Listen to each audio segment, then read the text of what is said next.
datang dari Nunah Aliong. Pertanyaannya, apakah maksud dalam Yeskiel 24 ayat 1 hingga 14 dengan tajuk lambang kuali yang berkarat? Ini sepertinya Pendeta satu perikop ya.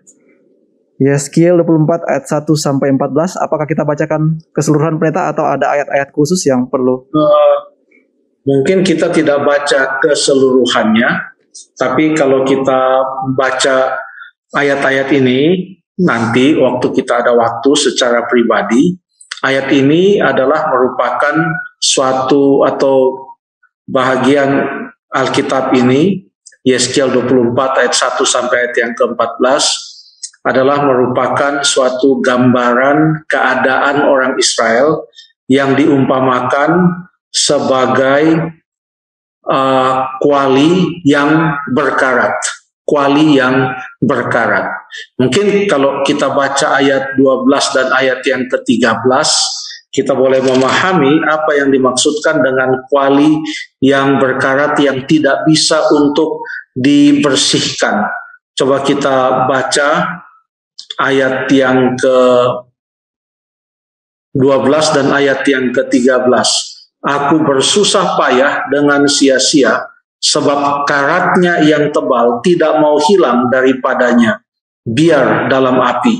Oleh karena engkau menajiskan dirimu dengan kemesumanmu, dan aku ingin mentahirkan engkau, tetapi engkau tidak menjadi tahir dari kenajisanmu, maka engkau tidak akan ditahirkan lagi, sampai aku melampiaskan amarahku atasmu.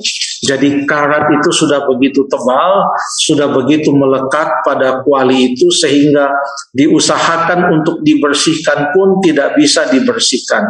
Dan menurut ayat 12 dan ayat 13 tadi, ini menggambarkan keadaan dari orang-orang Israel.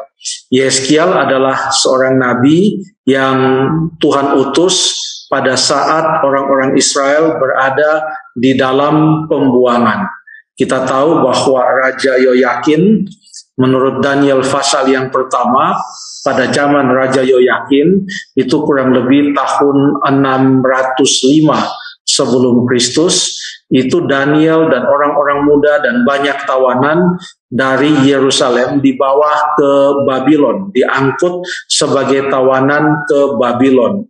Nah, kitab Yeskiel ini ditulis, kronologinya ditulis berdasarkan waktu penawanan semenjak Yoyakin itu dibawa ke pembuangan. Coba kita baca di dalam Yeskiel pasal yang pertama, Yeskiel pasal yang pertama ayat yang kedua memberikan kepada kita sedikit gambaran tentang waktu di mana peristiwa itu terjadi, yang mengatakan pada tanggal 5 bulan itu, yaitu tahun kelima sesudah Raja Yoyakin dibuang. Tahun kelima sesudah Raja Yoyakin dibuang. Tapi peristiwa yang ditanyakan oleh Ibu Nunah ini atau Saudara Nunah ini, itu di dalam Yeskiel 24 itu tahun yang keberapa? Coba kita baca Yeskiel 24 ayat 1, pada tahun ke-9. Tahun ke-9 ini tahun yang mana? Ke-9 sejak apa? Berdasarkan tadi pasal 1 ayat yang kedua, berarti tahun yang ke-9 ini adalah tahun semenjak Yoyakin itu diangkut ke Babylon. Jadi kalau dari tahun 605, 9 tahun kemudian itu jatuh pada tahun 597.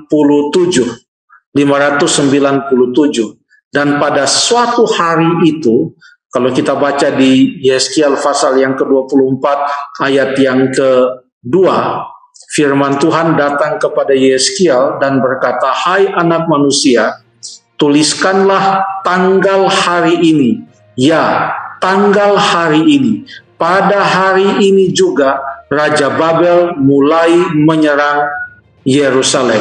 Jadi betul, memang ada paling tidak 2 atau bahkan 3 kali Nebukadnezar datang untuk menyerang Yerusalem, dan salah satunya adalah yang terjadi pada tahun 597 sebelumnya adalah setelah yang sebelumnya yaitu tahun 605, jadi beberapa kali. Dan betul sebagaimana yang dinubuatkan pada hari ini juga dikatakan oleh Tuhan kepada Yeskiel. Maka Nebukadnezar datang lagi untuk mengepung akan orang-orang Yehuda yang ada di Yerusalem, mengepung kota Yerusalem. Jadi ini adalah akibat dari kenajisan mereka atau dosa-dosa mereka yang mereka tidak mau tinggalkan, yang diumpamakan di dalam Yeskiel 24 ayat 1 sampai 14, yang diumpamakan sebagai kuali yang berkarat yang tidak dapat dibersihkan. Kurang lebih demikian maknanya. Terima kasih.